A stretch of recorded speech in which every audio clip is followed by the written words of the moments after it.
We're back. All right. The Orlando Magic Cleveland Cavaliers played today. You see right here, the score was 106-94. It did not start off that way.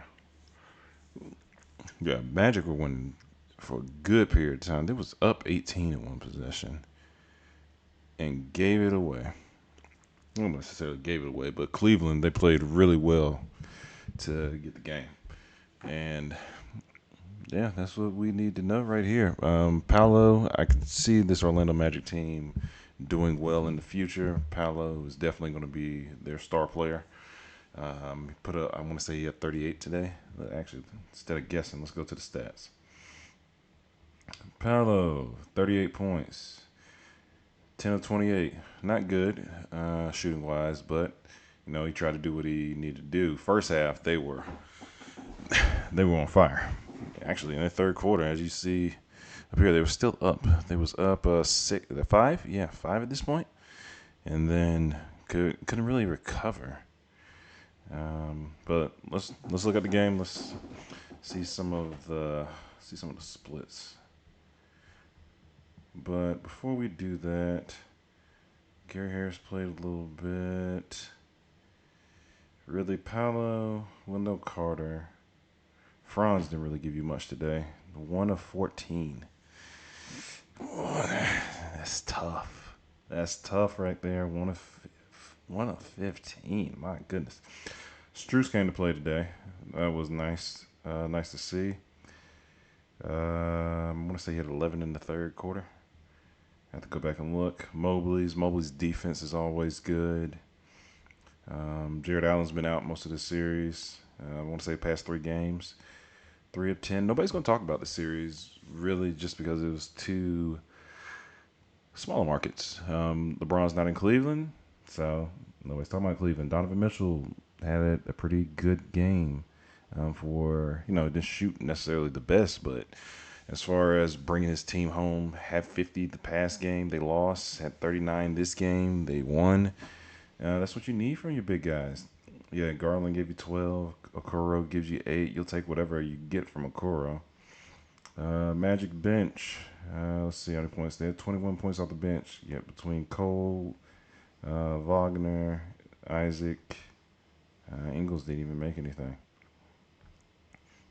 Where am I getting 20? Okay, yeah, that's on math.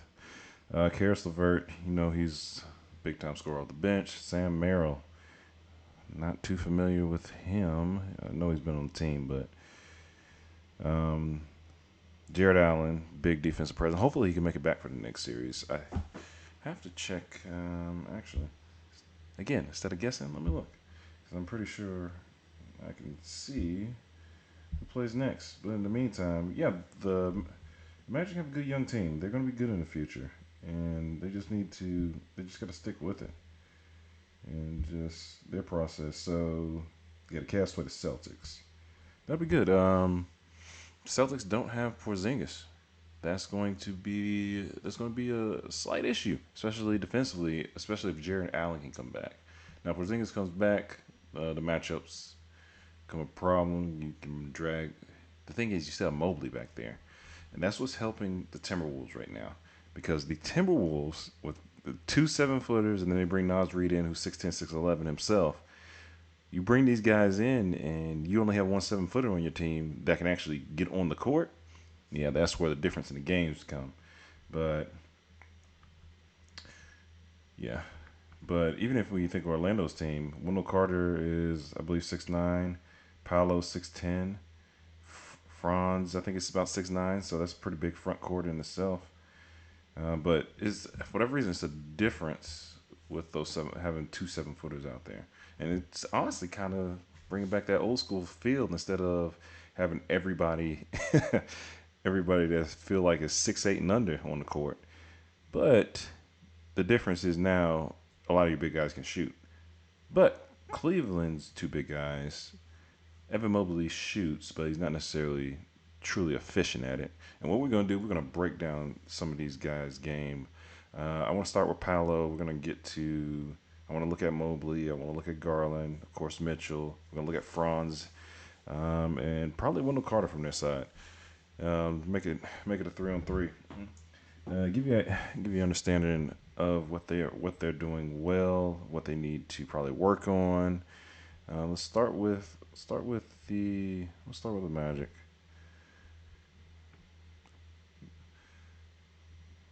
Let's go to Paolo. So Paolo in the playoffs, points per possession, average this year 45%.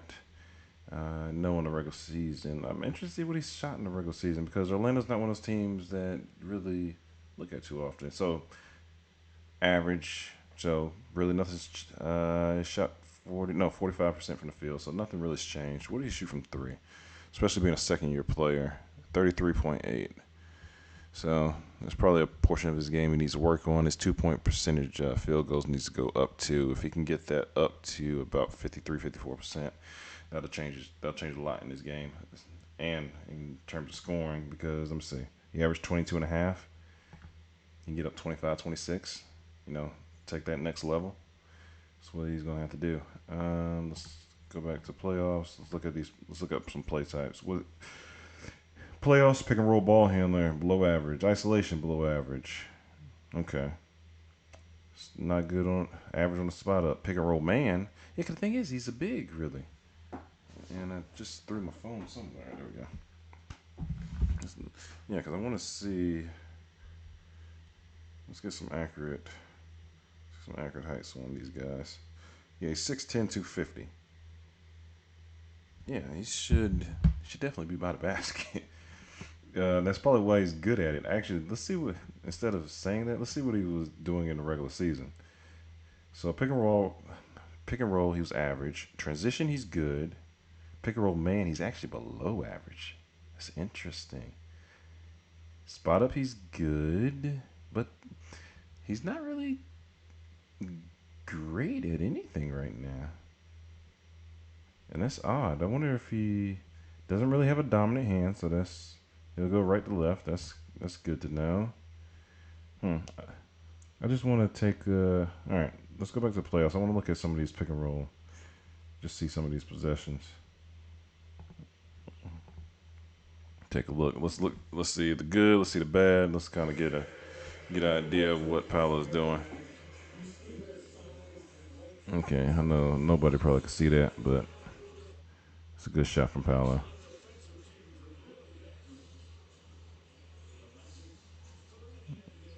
Yeah, yeah. He shouldn't have to.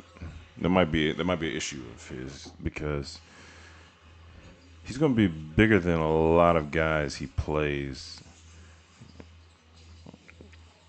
because he's technically bigger than Mobley. Now Mobley, of course, has the length as part of shot blocking and stuff like that. Yeah, but Paolo can definitely get to the basket and pretty pretty good ball handling for a bigger guy. Yeah, but he just needs to make sure he gets to the basket strong. Yeah, because that's going to be his main issue. Because if he's gonna be a pick and roll ball handler and he's gonna control the offense, he's gonna need to learn how to get to that basket easier. Yeah, because that's a travel. Yeah. Okay. This kind of gives me an idea of what he's working with. Yeah. Yeah, he's gonna have to work on that too. So yeah, he has some work. He has some work to do, and he's a young player. He's a young player, so he's gonna have to work on these things. Isolation, I could see that being an issue of his too. Honestly, he's gonna have to work. He didn't really have anything that he was good at other than transition buckets, which he's going to have to hone in on something that he's actually like really dominant at. Pick and roll man, he doesn't do that most of the time. Let's go back to the regular season. What does he do most of the time? Pick and roll ball handler, I'm assuming. 500, 500 times, 27% of the time. In transition, 15% of the time. That's actually very interesting that he's in transition a lot of the times. As the ball handler, most of the time. Leak house, he's better if he's on. Seems like he's better if he's not the ball handler, to be honest with you. But he wants to control offense. I can understand that. Shooting 57% in transition, I would say, is pretty good. It's not bad. But on the isolation front, this is probably what he's going to have to work on if he wants to be a dominant scorer. But the thing is, his shot doesn't allow him to be right now. It does not allow him to be a dominant scorer. Yeah, so this is probably what he's going to get really good at, his spot up game. Because if he can get over, he needs to get over 41. And let's see what he does well. Dribble jumper to the right. No, no jumper most of the time, 40% of the time. Goes to the right, 27, left 20. Okay. Yeah. So he's still young. He still has stuff to work on. Um, but in these playoffs, it kind of shows you. And then what we're going to do, probably look at Donovan Mitchell and kind of see the difference. Because I'm assuming, if I had to take a guess, his pick and roll and his isolation is probably going to be pretty good. Not necessarily in the playoffs, but I'm assuming in the regular season they're going to be good. Um, yeah, but Paolo's still young. What has he? What types of shots he been shooting? Yeah, because he's saying he's below average at 45%, which is interesting because 45% is not bad. Him being 6'10", 250 makes it bad, but 45 shouldn't be bad. But I'm thinking most of his things are good at the rim, and that's probably what's. He's below average on the layups too. Really? Is this the regular season? Huh. Yeah, Paolo's gonna have to. Yeah, we have to work on that because you shouldn't be. What types of layups is he missing? Is he not just? I feel like he's a little too big to be missing. To be bad at layups. Yeah, this should be a very easy part of his game. Yeah, because that's what I would expect from somebody that's his size. Okay, this is him in transition. Yeah, this is what I would expect. Yeah, him being able to get to the basket at will. Okay, well in these clips he's getting to the basket well. I'm trying to see if there's one where he does not.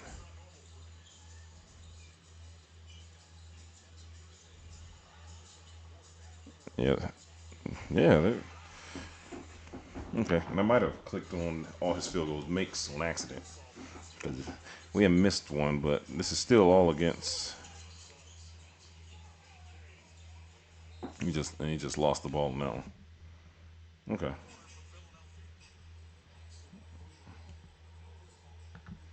okay. So let's go back to the playoffs. I'd like to see. Let's okay. So but in the playoffs, 45% is good. It's probably because it's catch and shoot. So maybe that's what he needs to do. Be a catch and shoot guy. Because was his catch and shoot good in the regular season? It was average. Man, probably just going to work on his jumper. Okay. Yeah, because this doesn't make any sense. It seems like it was good in the playoffs, which is a good sign. Okay.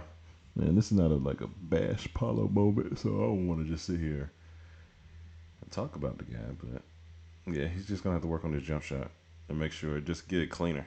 Because I think if he does that, he can increase his scoring by a lot and become a pretty dominant player. Because he's I feel like he's big enough to do that and just easy. It's easy for him. It should be easy for him. I'm interested. So his catch and shoot on his jump shot in the playoffs were good. So let's look. Let's look at a few of those possessions. Let's see what type because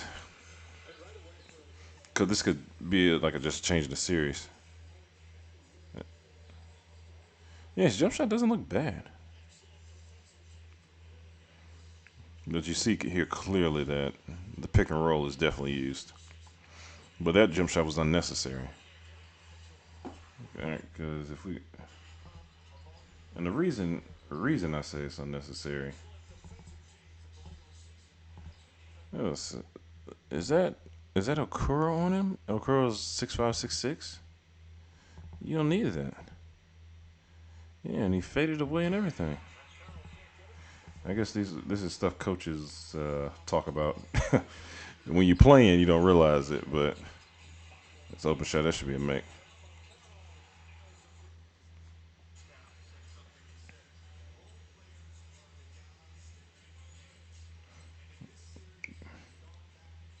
Let's see.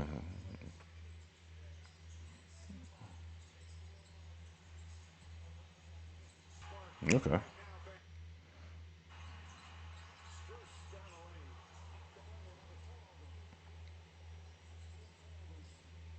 All right. I'm interested in seeing. All right. Another three. Okay. It's a good mid range. Yeah. He just maybe he's not setting his feet right. Because I'm trying to see. No, I don't feel like you're not. Yeah. You're not that type of shooter to take that shot. Okay. Okay. So Paolo has to work on his jump shot. Let's just get that out of the way. I think once he does that, he'll be a more complete player. But to go back, what did he average in these playoffs? He averaged 27 a game, which is good. What you like to see. Shot 47% from two. You do need to increase that, but he shot 40 from three on three attempts, 3.5 attempts a game. Yeah, for him to take that next level, of course, if this goes average to good, that just means that his efficiency has increased, less turnovers.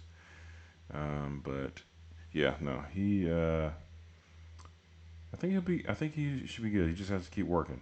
He has to keep working on his game. All right, let's go to our next person. I spent a lot of time on Paolo right there. Let's go to Franz. Franz did not have a good game. I know he had one good game in these playoffs, but I'm interested in seeing what did he average. He averaged 18. Probably take this game out. He probably was averaging over 20. So, and see, this is weird because he's good at 40%. And probably what happened, honestly. Well, now think about it. This is points per possession. This doesn't necessarily correlate only to field goal percentage. That's why I forgot about it. Turnovers, assists, a lot of other things factor into it. But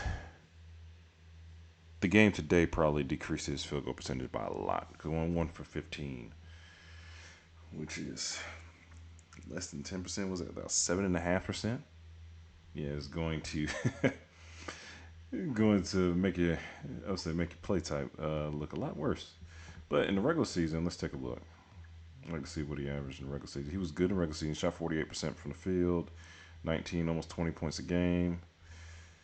A little bit more of an efficient player than Paolo. Was assuming that, to be honest with you. What do you shoot from three? 28% from three? Really? I'm not gonna lie. I would assume he shot better. Let me see. I need to see how tall Franz is. I might have to split this up into the Orlando section and the Cleveland section, just to kind of get an idea. Because that'll make more sense actually. 19.7. How tall is Franz? Franz is 6'10" himself. All right. So there's about 3'16" guys they have on their court. So Franz, let's go back to the playoffs. I'd like to see what type of shots. What do he likes to? He's a pick and roll ball handler as well, but he was very good at it in the playoffs. But the regular season. Let me take this so we can see. 26% of the time he's doing that in the regular season. Spot up, which is very odd. Not gonna lie, is below average. 20% of the time. Maybe he doesn't need to spot up. Seems like they're young, so they're good in transition. He's good at isolation. All right, I'm about to look at. I want to look at some of his possessions in the pick and roll, and then some in the ISO. That's interesting, but he only does it 8%, 9% of the time. So it's interesting to see that he's actually pretty decent at it. All right. So him in the pick and roll. Franz is number 22. This guy right here. Okay, yeah, that's not gonna work. It's interesting they have two guys who are 6'10" that can handle the ball. But Franz, I just assumed Franz could shoot. And not just because he's white, just his shot, his mechanics look pretty good.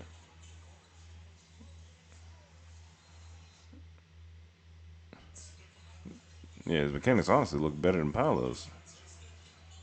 Yeah, because 28 is terrible. Okay. So he actually does handle the ball. And again, haven't watched too many Orlando games, but he's gonna have to. I'm about to look at his floater game and that runner, because that might be the portion of the game he needs to get better at. Because he's attacking that basket, but he's missing this shot a lot, and because he doesn't have the athleticism to just get to the to get to the basket, dunk on people, he has to shoot his floater. So if he's going to do that, he needs to be able to work on this consistently and get this part of his game stronger. It'll just help his scoring because it looks like he understands pace. Just got the ball stolen away though. He understands pace, and he's not. I need to see Orlando's point guard situation because they might not have a point guard either. No, they have a point guard. I thought no Suggs is guard. I wouldn't say he's point guard though.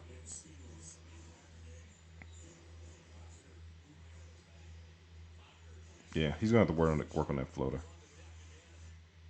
Yeah.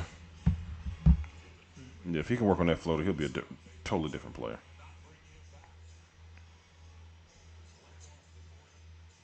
Yeah, because he's doing it every time. So he's gonna have to work on that. I'm gonna look at his floater game in just a second. His isolation. I'm interested in seeing why he's so good in isolation situations, even though it's only 9% of the time.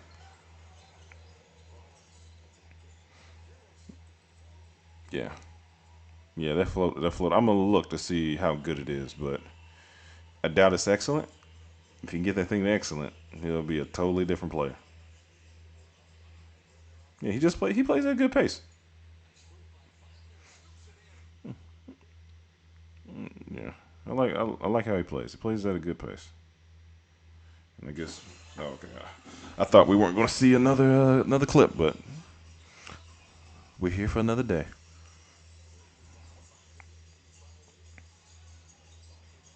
Yeah, the Wagner brothers. That's funny.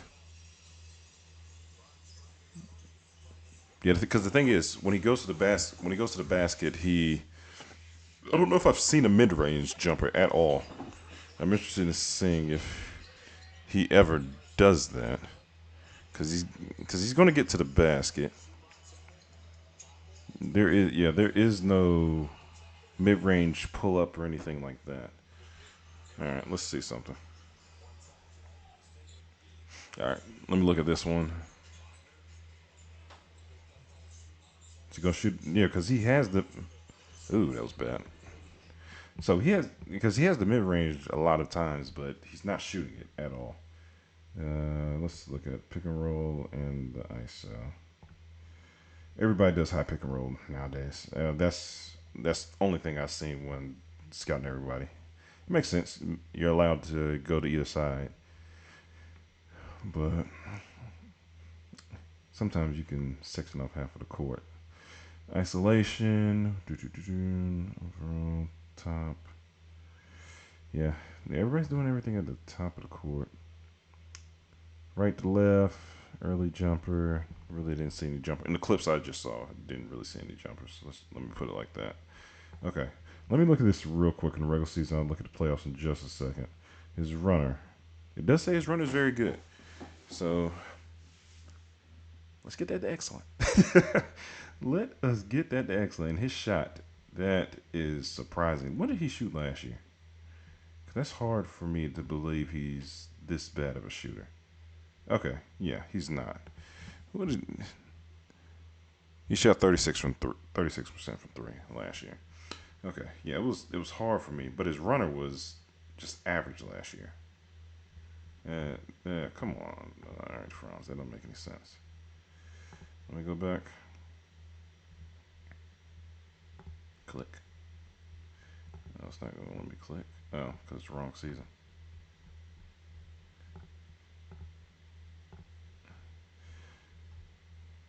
That is so interesting. Yeah, his shot was terrible this year. I'm not sure if he was hurt or anything. I'm pretty sure somebody let me know if he's hurt, but his runner seems to have gotten a lot better, shooting 51% on it. But his jump shot got worse. So if he can combine the two, because he needs to shoot the runner a lot more, the way he attacks the basket. Because if he can get that like almost automatic, he'll be a problem himself too. And then you have two guys that are honestly, yeah. Paolo needs to work on his jump shot, just the mechanics on it. He got to get his jump shot back because I don't know what he did. It seems like he lost it because this catch and shoot at 28% is unacceptable. Yeah, I can't pass you the ball in any situation. You can't. It makes no sense. Not 20. Yeah, 28%. No, because last year. Let's go back to last year because I just this is hard for me to believe. Last year on the catch and shoot, you was at 40%. Unguarded, guarded. Yeah, they're gonna have to. Both of them are gonna have to continue to work on that jump shot and get that better. Yeah, because he should be able to make, he should be able to make 40% unguarded, easy, and he did because he did it last year. Let me look at these runners because I need to get an idea. Need to get an idea what he's doing and what we're looking at here. Yeah, yeah. That part of his game, if he can get that almost automatic, he'll himself be a different player because and we saw some of these earlier.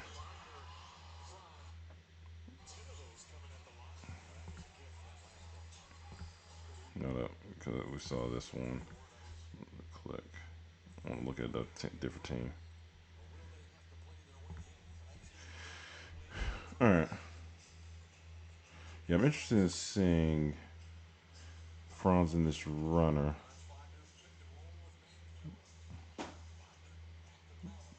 Okay, Paolo getting the ball back. You got two people on you. Yeah, that shot right there. If he can get that almost automatic, if he can get that almost automatic, he'll be. I think he'll be an all star. He can get that almost automatic because he gets to the basket. Or if he would hit a mid, or if he could hit a mid range jump shot, one of the two. But his jump shot was bad this year, so I'm pretty sure he didn't want to take it. Yeah, because the thing is, both him and Paolo can get to the basket. They get to the basket. Yeah, yeah, and over smaller defenders, he should be able to do. He should be able to turn over at either shoulder and score that basketball anytime.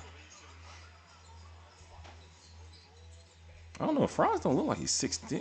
He might be though, but he just don't look it. But Franz is good with the basketball though.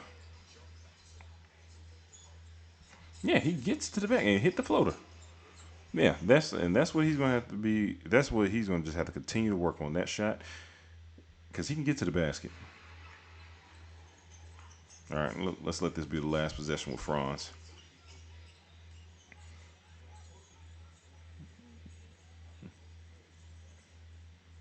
Yeah, yeah, because these two, because Franz and Paulo are going to be the most important pieces, especially offensively on their team. Yeah, if he can hit that shot, he'll be a problem all day, every day. But yeah, these two are going to be essential in the building of the team because he has two 6'10" guys that both can handle the ball. That that's the problem. Just defensively, that becomes matchup problems. Because then if you put a guard on him, let's say the guard's 6'3", because Patrick Beverly just on him, that's like 6 foot 6'1". But you put a normal guard 6'3", let's say 6'4", still that's a problem because they're not. Neither one seems just small. Yeah, let's say because Paolo's 250, Franz is 220, which isn't the biggest, but not the smallest. Let's say Wimby's 7'5", probably 220, maybe, maybe. So yeah, he has to get his jump shot back. I think if he gets his jump shot back, he'll be fine. What did he shoot from the field last year? When his jump shot was actually on, still only shot 48% from the field though. Oh, because his runner was just average. Yeah. So it's like he decreased 7 points from this to get this good, and then Franz. All right. Yeah, but he just got to work on it. Just got to work on it. He'll be fine there. Okay, let's go.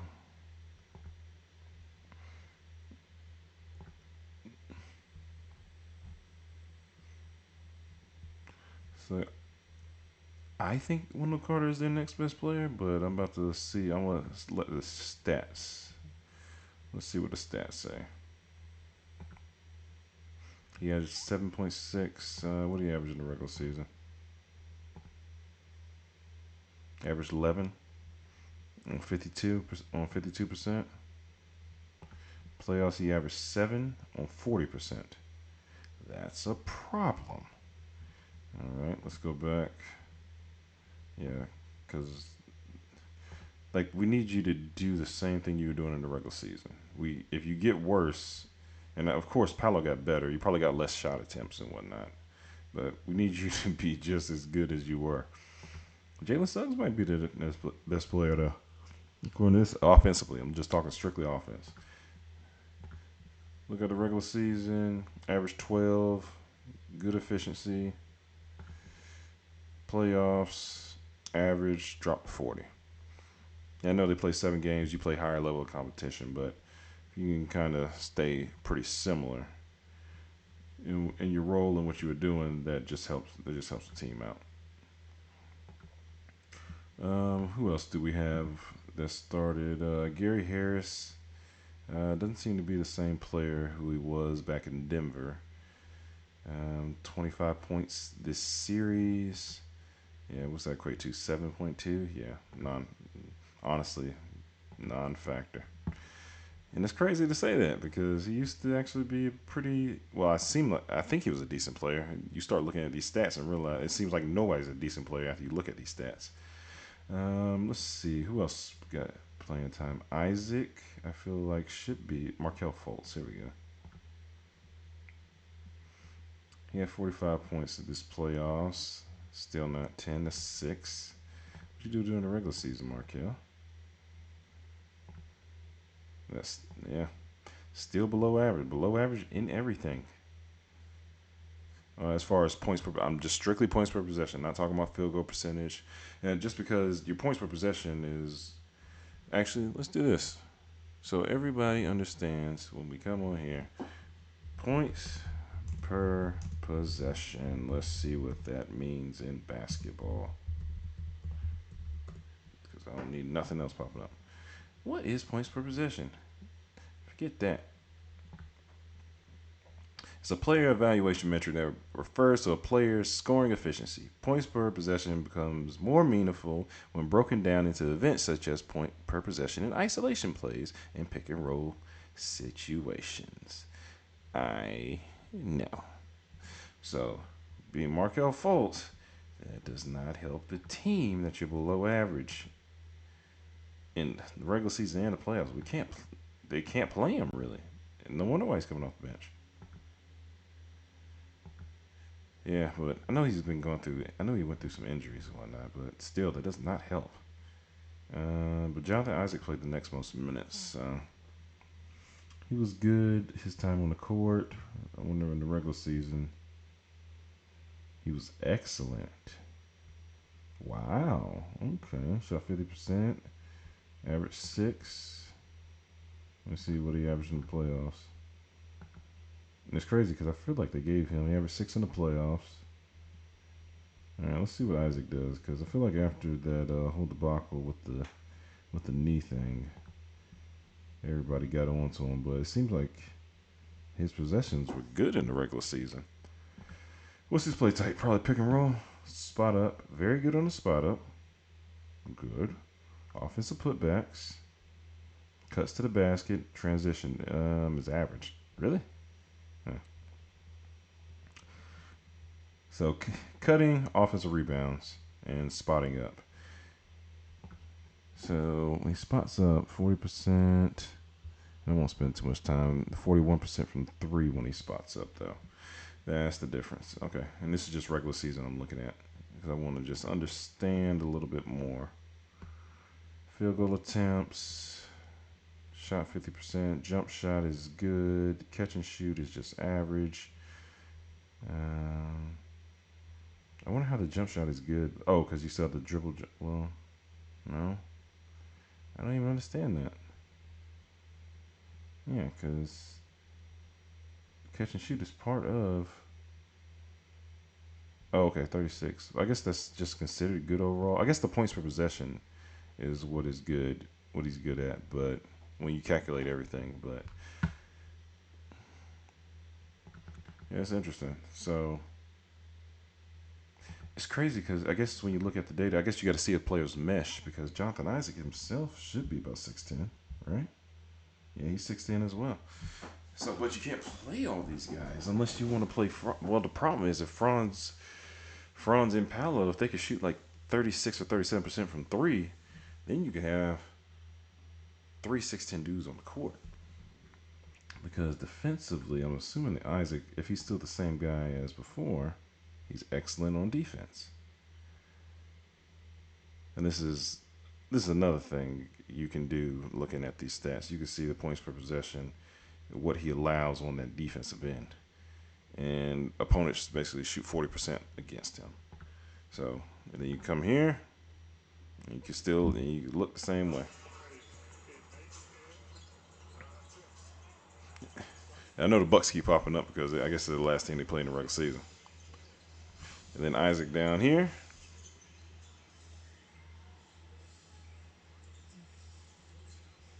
Yeah, but we see a basket. We see a basket score. I was like, he didn't look that great on that one.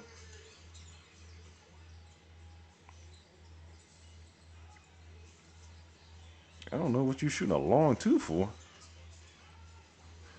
I wonder if players look at stuff like this. I feel like the NBA should have it. Yeah, yeah. I'm saying they should have it because they are in the NBA. Should have all this information. You have the access to it. You can look at your offense, defensive numbers, see what you're good at. I wonder what on defense what it says your play type is. I guess what you guard well against, the pick and roll. Oh, so you know how you can learn how to attack somebody. If really somebody's really bad at something. Yeah, people shoot bad against him, obviously. Well, I don't understand. How do you wait a second. What? How's this stat? Was that did I put the offense back on? Did he just not guard his man? Is that what this is saying? I just got curious. This is all. I don't know if that's considered unguarded. He just got there late. But okay. So I know we done. I done went into a little tangent on the Magic. All right, all right. Let's look at. All right, let's go play. Should we go green breakdown play by play? Let's go play by play. All right. Let us. I want to look at the second quarter. Possessions.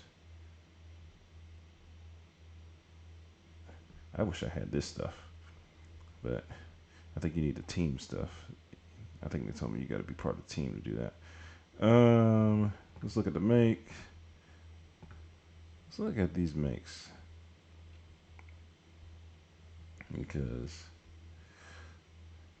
and like I guess I'll show a few of them and go from there.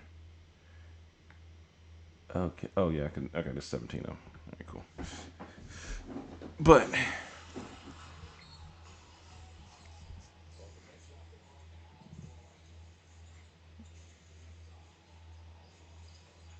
mm-hmm.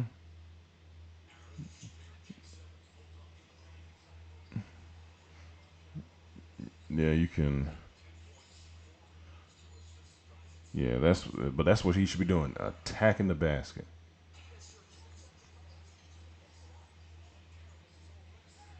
Yeah, there you go. That's what.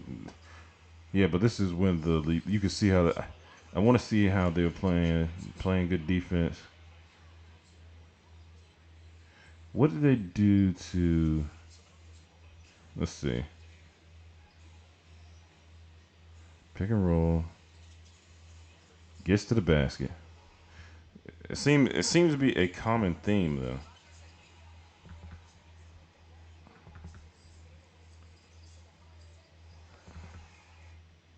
Okay, don't know why. No, I showed makes, but I thought I was showing makes for the Magic. Hell, I messed that up somehow. Okay, but we kind of get an idea. Maybe I wasn't showing the Magic. Sure, wasn't showing the Magic. I was showing everything. It's just the Magic went on a run. That's what happened. Yeah, but at the end of the game, let's go back here. Was it turnovers? Okay, let's go. I feel like no, we gotta go play by play. Let's exit out of this. All right, we know in the third quarter is when everything started going awry. Okay, so start of the third quarter. We got 53-45. All right, still close. Where is the moment? Here it goes. Long miss three. Turnover. On the Carter. Okay, mixed basket. Misses 2 points. Non-shooting foul. Foul. Free throw. Free throw. Okay, still 6-point game. Donovan Mitchell makes it a 4-point game. Still a 4-point game. Turnover. Non-shooting foul. Long miss three. Miss two. Turnover. Missed the three. When did they? Because the thing is, when you're up by that much, and then somebody is just starts to walk you down a little bit, then all that confidence. All right, this was a turning point of the game when, according to the game breakdown earlier, 64-59, 64-61, 64-62. They tie it up here. Let's see this play.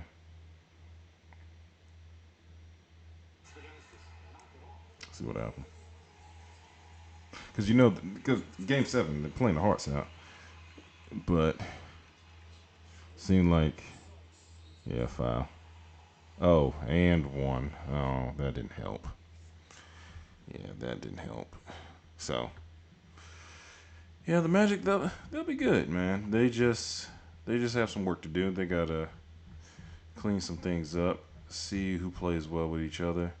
Um, Honestly, you look at some of this stuff, you realize some players that clearly don't play well with. Oh, I can come here all excluding exhibition. I like that. Okay, over here just learning some stuff. But all right, that's on the Orlando Magic because I have dove into them a little, way too long, to be honest with you. Let's talk about the Cleveland Cavaliers next, and then, but hey, that's my analysis of this 106-94 loss for the Orlando Magic. And next, I will talk about the win for the Cavaliers. All right.